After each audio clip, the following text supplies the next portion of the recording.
Hello, Dhamma friends. Welcome to Empty Cloud Monastery, our online live streams. This talk, originally we were scheduled earlier on in the weekend, and so apologies for any inconvenience in the canceling of that. But we'll get to meet tonight and discuss some Dhamma. So my name is Ayya Vaddha, a resident monastic here at Empty Cloud Monastery in New Jersey. And if you have any questions at all during the talk that are related to the topic I'm speaking about in one way or another, then feel free to leave them in the chat and I'll try my best to answer them. And so we'll go ahead and get started. I'll say 3 Namo Tassas to pay homage to the Buddha, and then go ahead and speak some words on Dhamma. Namo tassa bhagavato arahato samma sambuddhassa. Namo tassa bhagavato arahato samma sambuddhassa. Namo tassa bhagavato arahato samma sambuddhassa. Buddhang dhammang sanghang namassami. So hello to Kumu, Meredith, and Kim. And so the title of today's live stream is Ordinary Mind. And this is actually an extract from a saying in Chan or Zen. So Zen Buddhism was, I believe, the first branch or kind of stream of Buddhism to come to the United States. And so some of you may have heard this phrase before. And I thought that I would just use it as a kind of jumping point, something to then speak about the perspective of the suttas and just the Buddhist practice perspective in general. So I won't be per se commenting exactly on this phrase from a traditional kind of Chan or Zen perspective. I'll more use it as a Buddhist teaching and then kind of talk about it from what I understand of the Buddha's teaching. So I thought it was a kind of interesting phrase and brought up an interesting point for our practice. So this ordinary mind, so there's a story of a Chinese monk named Mazu. And Mazu is the first one who's attributed this quote, who said that ordinary mind is the way. And there's another similar story, which is from a disciple, these are Chinese monks, a disciple, I believe, of Mazu. Someone asked, how do we find the way? How do we realize the way? Or what do we do to realize the way, which is kind of the Dhamma, right? And this master said, ordinary mind is the way. And there's more to it, but like I said, I'm not going to so much dive into the traditional kind of explanation of this from that perspective. I'm more going to use it as a launching point. And so what exactly does this mean? Well, there's a quote from Mazu, and the person who has attributed this quote, so this is a record, kind of a recording of his Dhamma talks or encounters. And he says, the way needs no cultivation, just prevent defilement. What is defilement? When with a mind of birth and death, one acts in a contrived manner, then everything is defilement. If one wants to know the way directly, ordinary mind is the way. And so this idea of ordinary mind being the way and working with the ordinary mind rather than working with defilement and what is translated here as contrived. And this really boils down to an essential point of the Buddha Dhamma, so the Buddhist teachings about reality and about working with the heart. One of the qualities of the Dhamma, the Buddhist teaching, is that it's apparent, it's visible in this very life, and that it's to be realized individually for ourselves. So it has this quality to it that we can see it right here, we can experience it right here. Right? The Dhamma is not some lofty, abstract concept or some lofty, abstract ideal. It's right here. Right? That's why they're saying ordinary mind is the way. So to just add on to that for a little bit of clarity, the way in Chinese Buddhism, it means both the practice, like the path in the Dhamma, but it also means the fruit of the Dhamma. So, for instance, one who has attained the way, you could say they've attained the Dhamma. So that would be someone who's enlightened. And so this idea that the way, right, the Dhamma, this reality, and the fruits of that Dhamma is the ordinary mind. That idea is pointing to something that maybe when we approach practice and we hear about certain goals, we hear about certain frameworks. So maybe you hear about samadhi, you hear about the jhanas, you hear about the stages of enlightenment and attaining awakening, and we hear about conceptual frameworks like the 5 aggregates and the 6 sense bases and the 18 elements and the 6 elements and these different frameworks, right? Dependent arising, paticca When we hear about these different lofty goals and states and frameworks and concepts, it's easy to have a seeking mind, right? So, oh, I want to get that. Or maybe thinking, oh, there's no way I'll be there. I'm not there yet, right? We might think, oh, I'm not ready for that, or that I would never be that, right? So maybe we think, oh, arahantship or awakening, that's beyond me. That's something way out there. Or samadhi, that's something way out there. Peace of mind even. Or even the precepts. People think, oh, yeah, the precepts, not killing, that's great, but I could never do that. Or not drinking, I could never do that. Or the 8 precepts on Uposatha days for lay practitioners. People think, oh, not eating afternoon, I could never do that, right? That's way out there. I'm right here. I just have this ordinary mind. I'm just an ordinary person. All those lofty goals and realizations and reality and precepts and all of that is way beyond me, right? That's one way of relating to it. And it's something that anyone, all of us can fall into. Maybe we just, even for moments, we might have this idea that I am here and where I need to be is over there, right?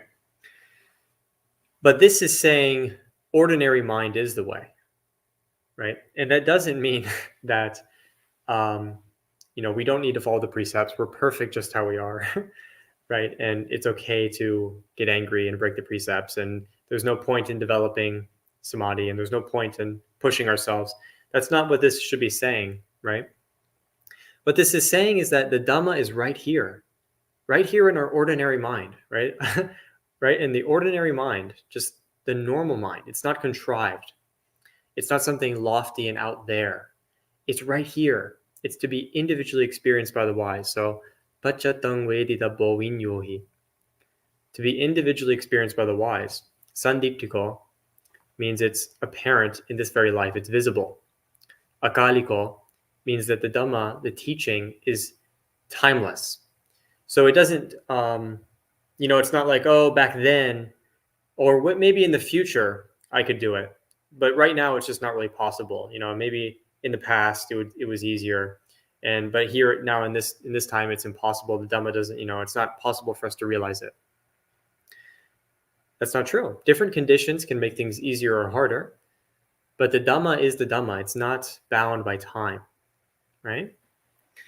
And so this timeless quality, this individual quality, it means that it's right here. Because if these qualities weren't true, then we could say, okay, the Dhamma is out there and it's far away and it's this lofty abstract thing. But if these qualities are true, if the Buddha was right when he said that the Dhamma is visible in this very life, that it's timeless, just to be individually experienced, it's inviting us to come and see for ourselves, ehipasiko. It leads inwards and it leads onwards, right? It guides us forward, openaiko. If all of that is true, then what that means is that the Dhamma is right here, right exactly where we are, in this ordinary mind, right? And so to talk a little bit more about this and its practical aspect is, let's say that we're doing our normal practice, right? We're doing our practice, whether it be walking, standing, sitting, lying down. In all postures, our mind is working, right? Maybe when we're sleeping, our mind takes a little rest for the time being, for a lot of people. But when we're awake, when we're alert, the practice doesn't end. And we're always with our mind. So somehow we're cultivating our mind, somehow, right? So if we're spending our day digging up the past, thinking about the past, getting caught up in the past, or we're spending our day thinking about other people in the present, what we don't have right now in the present, or not even other people, just focusing on what we don't have, what we want, or if we're thinking about the future, what we could have, what we will have, what we don't want to happen, what all of those ideas, or if we're confused and unclear and we muddle our mind and we don't develop clarity, if our mind is agitated and disturbed and we don't develop stability and calm, right? Anytime we have these types of qualities, we are training our mind in that way. We are aligning our mind with certain principles. And so every moment is a choice. Every moment, there's some kind of intention that we're doing with our mind, and we're inclining it in one way or the other. And so this teaching that ordinary mind is the way is saying that this mind right here, this normal ordinary mind, right here, it contains the Dhamma. We just have to turn towards it. We just have to cultivate it. We just have to see it. We just have to align ourselves with it. And not in a contrived way, in a grounded way, right here, right now. Teddy the cat is coming to join us. And so if we're sitting down to cultivate a still mind, our attitude shouldn't be, oh, my mind is a mess right now. And stillness, peace, calm, that's way out there. I need to work hard to attain that goal. That really, our mind right here, right now, contains the ability to be still. It's just how are we aligning it? How are we training it? What are we doing with our mind? So if our attitude is, okay, my mind is like this, and I want it to be like that over there, and we're kind of goal-oriented, in one sense, that can be helpful. We have to align ourselves with certain aspirations and goals that are correct, right? This is where the Buddha talked about right effort. So we have to apply effort for the correct things. And we do have to make discernment, right? Just like I'm talking now about aligning our mind the right way. That means that there's a right and a wrong way. There's a helpful and unhelpful. There's a beneficial and unbeneficial way. So that requires discernment and judgment, requires wisdom. And we have to have chanda, or this desire for the practice, this desire and zeal and enthusiasm, this interest to practice. So those qualities are there. But if we're goal-oriented in the sense that we are with the craving, seeking mind, the gaining mind, I want this, I want that, then we're not with the ordinary mind, right? The ordinary mind is just, what is our mind right now, right here? So if we find ourselves seeking, gaining, craving, wanting, we don't get caught up in those thoughts. We see the nature of those thoughts, right? So if we are acting, if certain thoughts are arising, certain intentions are arising, if we just go along with those, we just believe them, then we're getting muddled. But if we just see, oh, this is what's arising, we apply mindfulness, we look, we investigate, we sit with something, then right there, in that ordinary state of mind, we are seeing the Dhamma. We're aligning ourselves with the Dhamma, right? So even within craving, within anger, within confusion, the Dhamma is there. We just have to see it. We just have to turn our mind to it, right there in the ordinary mind. Because right there, we are seeing things arise. We're seeing what conditions allow them to arise. We're allowing to see how things cease and what conditions allow them to cease. We're seeing what fuels more suffering and what lets go of suffering, right? Once we just bring mindfulness with the right perspective and the right kind of attitude and effort, once we bring that in, then we are aligning ourselves with the Dhamma. right? We're working with kind of the raw material of the mind, the raw material of whatever thoughts are present. So I hope that this is a little bit clear. And I thought I'd give some practical examples on top of, this is a kind of more abstract framework, ironically. So how do we bring this into this abstract thing into grounded reality, right? So if we're talking about something like I talked a little bit about samadhi and attaining stillness of mind. Stillness of mind is right here. So right here, let's say that we are calming our mind with body, right? Mindfulness of the body. So we're settling our mind into awareness of the body. We're recollecting that. And we are doing it with an attitude to cultivate the wholesome and let go of unwholesome, unbeneficial things that bring suffering. And we cultivate peace, contentment, and things that lead to liberation from suffering. As long as we're aligning ourselves with that and we're working with those raw materials, that is the practice, right? So if we're working with mindfulness of the body, if unwholesome thoughts arise, we don't think, no, I don't want wholesome thoughts. I want peaceful thoughts. Or, oh, my mind is such a mess, I'm never going to be peaceful. All you're doing is we're adding more unwholesome, unhelpful, unbeneficial thoughts. We're abstracting our experience and saying, I'm here and that thing that I want is over there. We're pushing it away. And we're not seeing that right here in this moment is the practice, right? Once we start discriminating and differentiating what we like and what we want and what we don't like and what we don't want, instead of applying a practical, grounded attitude, okay, this is what's here, I'm going to work with this. So maybe we recognize, oh, this thought is unwholesome, but we don't think, no, I don't want this thought to be here, and we are averse towards it. That's the wrong attitude. What we think is, oh, this thought is unhelpful. Let me understand it, work with it, let go of it, right? So we do apply the effort to let go, but we don't add on unwholesome, aversive thinking.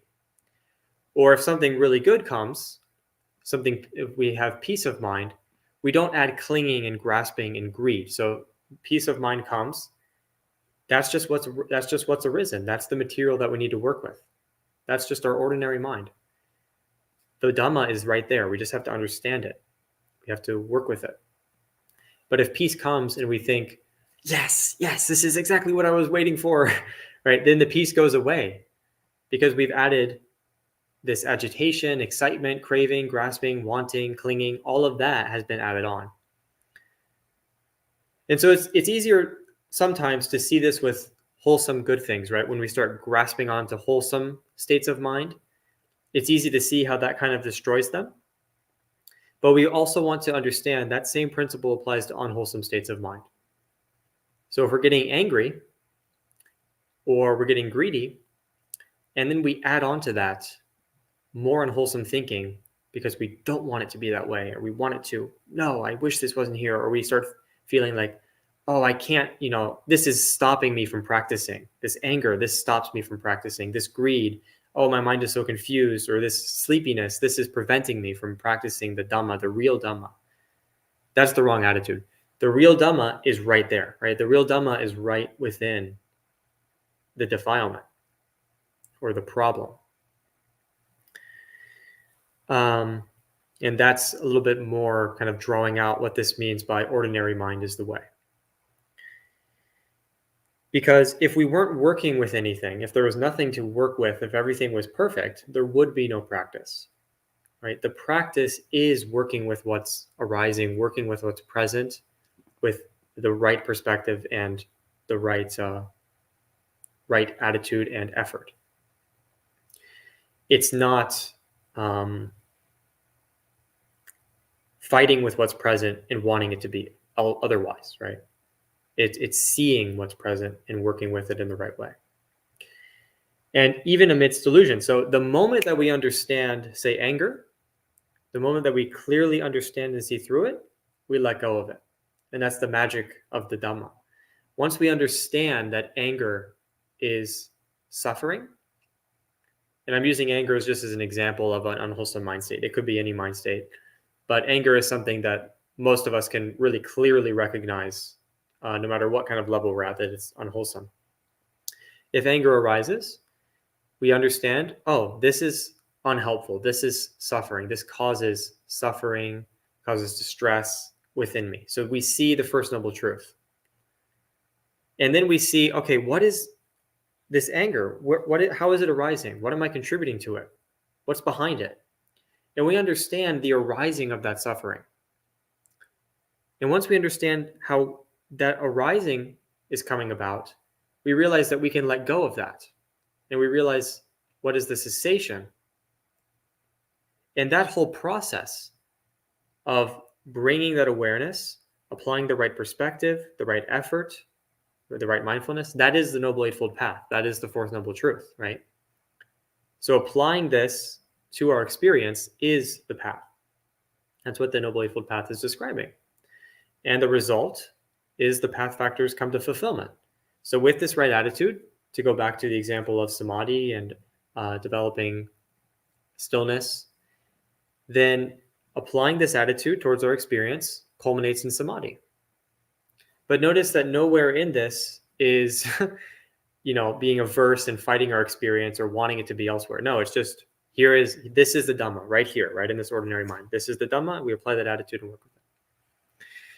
And this is also true of something like the five aggregates, right? So I don't know if any of you have heard the five aggregates: form, feeling, perception, volition, and consciousness. Those are some examples of translations. Other one might be like form, feeling, recognition. Sometimes you'll hear mental formations and consciousness or awareness. So these are different terms that the Buddha used to break down how we create and construct and grasp onto our experience, especially to form ideas of a self existing, right? This idea clinging onto an idea of me, mine, myself. And this can be learned and approached very theoretically and abstractly. We hear about, okay, there's these five aggregates, and this is the definition, and this is how they work, and there's these different types. But none of that is necessarily right here, right now. What is this? What are these five aggregates in experience, right? Because when the Buddha talks about the five aggregates, he's not talking about some lecture hall with a list of terms on it. He's talking about our experience. He's just applying these concepts, these terms, to break down this experience right here, not something else, right? The five aggregates are this right here. This is the five aggregates. Five aggregates is just describing that. They're breaking it down as a framework to help us. It's the same with the six senses and all the other theoretical frameworks of Buddhism. They're theoretical in the sense that they provide us with certain theories and doctrines and concepts, like I've mentioned before, to work with our experience. But they're not theoretical in the sense that they're not about just having these ideas, just holding ideas in mind that are apart from what's really happening right here. So working with the five aggregates, understanding the five aggregates, understanding grasping, working with developing wisdom about our experience, that's right here. That's the ordinary mind. And so the practical way to work with this is, again, the Noble Eightfold Path, applying right mindfulness, applying right effort, with right view, with purified virtue and conduct, culminating in stillness and so forth. So we apply any kind of framework with this grounded, ordinary mind. Just, this is what's here right now. And this applies to our practice, again, during all postures: sitting, standing, walking, and lying down. We work with, right in this moment, right in this ordinary presence of mind, these qualities of the Dhamma are apparent. We can see the Four Noble Truths right here. We can understand the five aggregates right here. We can understand the six senses right here. We can understand craving and the defilements right here. Whatever is arising. By just having this concrete, grounded, realistic, you could say motivation, right? Motivation to really be present with what's arising and working with it. And the Buddha breaks this down with, again, many different frameworks. So one of them is, for instance, the five spiritual powers or faculties. These are the Panchabala or the Panchindriya. And so with faith, in the Buddha. We have faith in him as a guide and as a teacher, an awakened being who realized the Dhamma and taught it to us. With that faith, we have this interest. You've all come today to listen to this because you have some kind of curiosity or faith that this is worth listening to. So we apply that faith by really embodying it, right? We don't just have the idea, oh, I have faith in the Buddha. The faith should manifest as an actual interest in what he's saying, right? Interest in his teaching. And what is his teaching? It's this. It's the Dhamma. It's reality right here. And so once we have that faith, we apply energy. And that's the second spiritual power. So these faculties or powers that we can have and bring forth and apply to our reality, to our experience. With that faith, the next one is effort. We apply effort to really understand, to really work with what the Buddha is saying. And that effort manifests in one main way as mindfulness or non-forgetfulness. So we truly apply an awareness and a non-forgetting of what is happening in our experience in relation to the Buddha's teachings and our faith in the Buddha and the effort that we apply to develop the wholesome, right? So if we're trying to develop the wholesome, we're trying to understand the arising of suffering and the release and freedom from suffering, because we have faith in the Buddha, that faith and that energy, that effort, we bring those together with this mindfulness, this ordinary mindfulness of this is what's arising right here. This is how it's arising. This is how it ceases. This is how I work with it. And that mindfulness with these other qualities, that will lead into samadhi, which is the fourth spiritual faculty or the fourth spiritual power. So this samadhi we apply by the samadhi that comes from seeing clearly and letting go, and this inner peace and tranquility, freedom from these coarse forms of suffering, kind of pushing them aside and letting them go, comes this inner stillness and peace of mind, just based off these other faculties that we bring forward. And then we can apply that stillness, and we can apply that to see more clearly and to understand. And that develops wisdom, which is the fifth spiritual faculty, wisdom or understanding, right? So understanding, we saw how experiences of suffering come to be and how we work with them and let them go. And we realize this deep stillness and peace and freedom from them. And we understand the principle behind that, the principle of the Four Noble Truths. The principle of right in these present ordinary mental states, that truth of Dhamma that's within them, that we can realize within them. Once we see that, we develop this deep wisdom that understands the truth of all phenomena. Because in all phenomena, the same truth is present, the same nature is present. Right? That's what the Dhamma can also be translated as the law. Dhamma or dharma, it means this law, this kind of natural law, right? This nature, how things work. And so wisdom comes once we see into that. And so that's an example of how these five spiritual powers or five spiritual faculties, they're concrete realities that we directly apply. It's not just a list of things, right? It's a real concrete thing that is right here in this ordinary mind.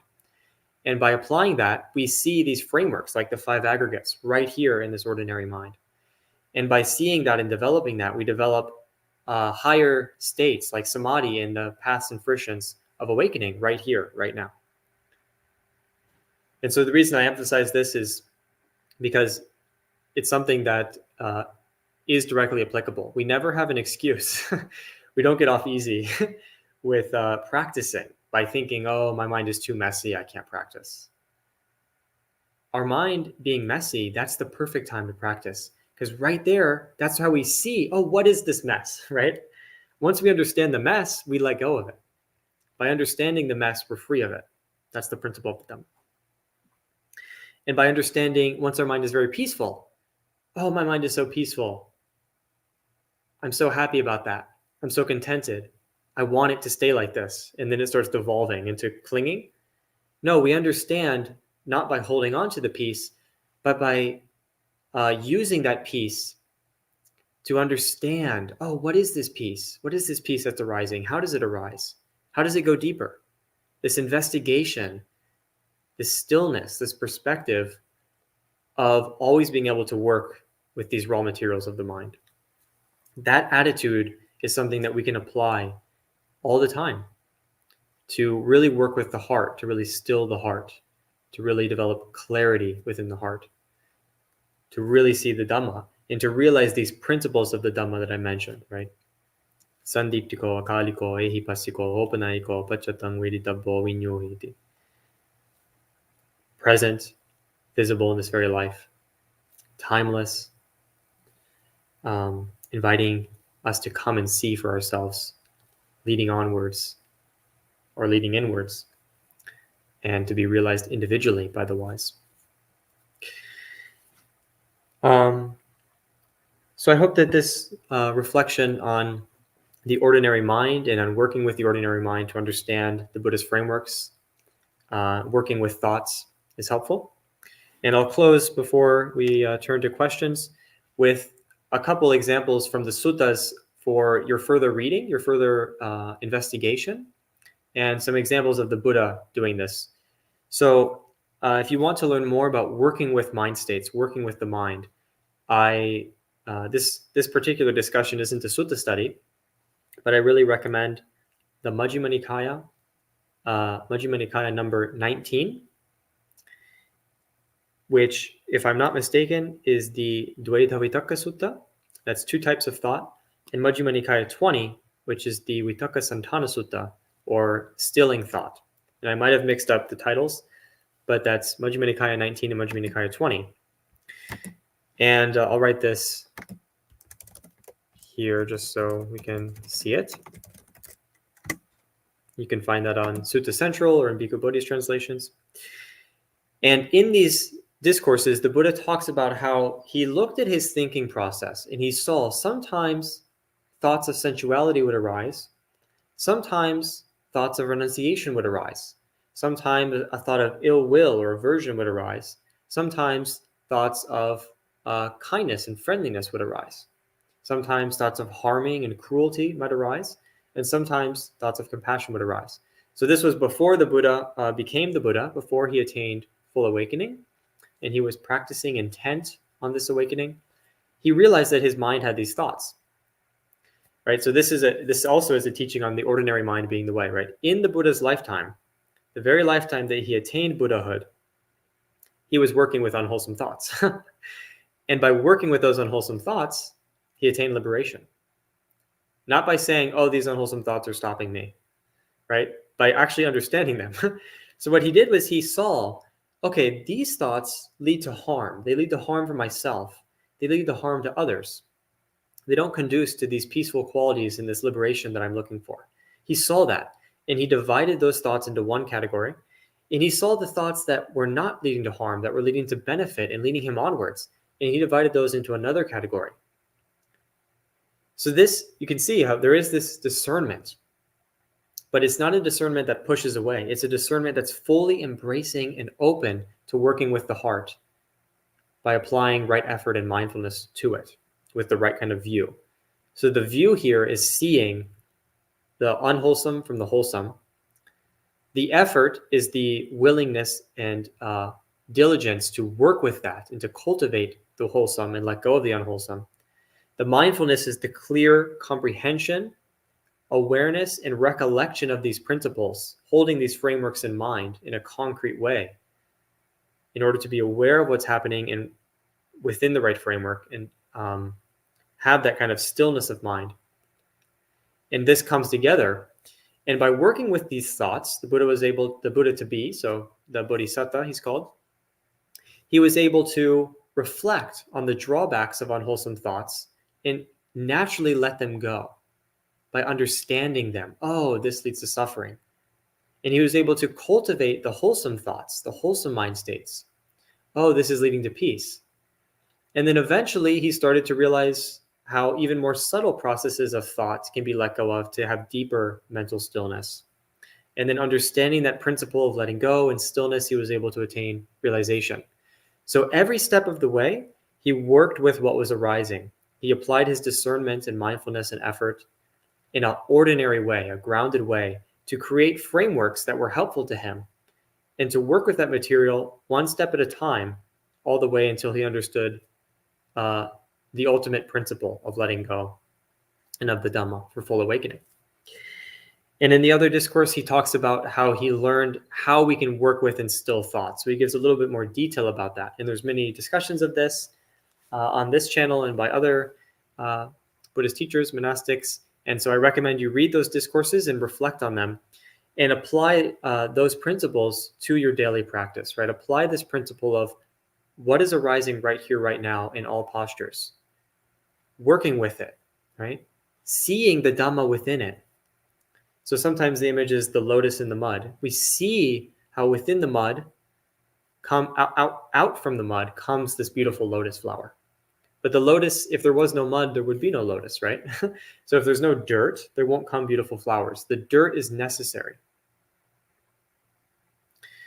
And so we should apply this and see the Dhamma within these things, refine it, work on it, develop it, cultivate it, and continue to apply this same principle to those more refined things all the way till the end of the path.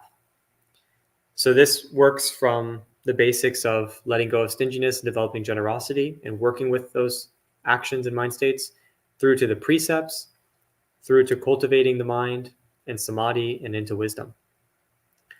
And so I recommend also that apart from these suttas that I've mentioned here, that any kind of framework that you're familiar with, that you want to explore and go deeper into, try to see it from this grounded first-person perspective. Any kind of framework, whether it's dependent arising, the aggregates, the senses, non-self, or renunciation and metta, loving kindness, any kind of framework or idea or Buddhist theory or concept, teaching, try to apply that from the first person perspective and see it within this ordinary mind, not as a lofty concept. Right here in this ordinary mind, try to see it, right? So try to see, for instance, form, this aggregate of form. What is that?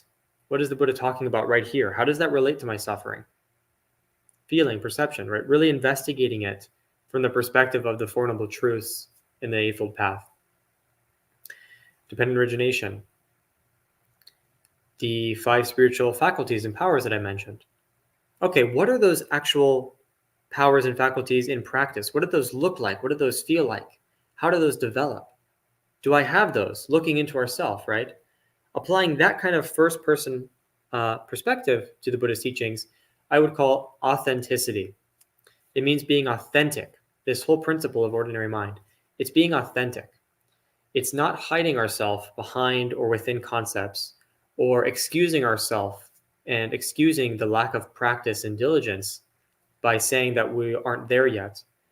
Rather, this authenticity is saying, this is where I'm at, and this is where the practice is, and I'm going to work with it. I'm going to see where I'm at. I'm going to be real. I'm going to be true. I'm going to be authentic about what is here, what is right now. And I'm going to be authentic about working with that and understanding it and saying, this is the reality of my mind. This is the reality of my understanding. This is the reality of my situation. And out of faith or interest and curiosity and confidence and trust in the teachings of the Buddha, we apply that authenticity with the Noble Eightfold Path. So I really encourage all of you to do that. This is something that we can always do. And it's something that if you're struggling to understand a concept, this is the right way to really work with it. So sometimes we might need to use more abstract frameworks at first to kind of get a basic grasp, but then we want to bring it out of the sky, right? Bring it right down here with us and work with it as a practical instruction. Because ultimately what the Buddha was teaching was suffering and the cause of suffering. He wasn't teaching a university lecture on philosophy, right? He was using philosophy and rational, coherent thinking and authentic perspectives on our experience as a tool to liberate us from our everyday suffering, the everyday unease of heart and unease of mind, liberating us with these teachings. And so I hope that this has been beneficial to you all. And if there's any questions at this time, I will take them. And I'll just say hello also to others who joined. We have MG, Sun, and Karuna, Pili, Bhumika, Jayanta, Yankee, Mary, Julie, Lydia, Olga. Lots of friends. Mato, Norma, Ronald, Amy. Many of you have joined. And I'm not seeing any questions as of now. Let me just double check.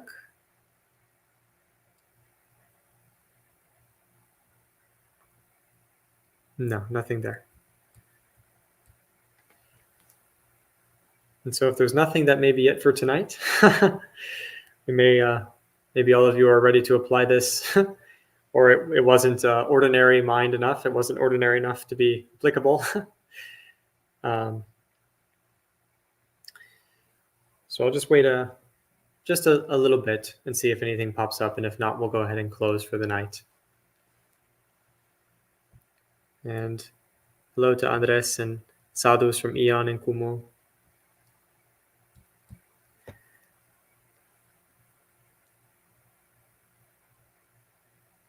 Okay, so nothing's coming up. So I hope that, like I said, this was beneficial, that it's applicable to you all. And I'll close at this time with 3 sadhus, and then we can all go on our way for the night. Sadhu, sadhu, sadhu. May you be well, happy and peaceful.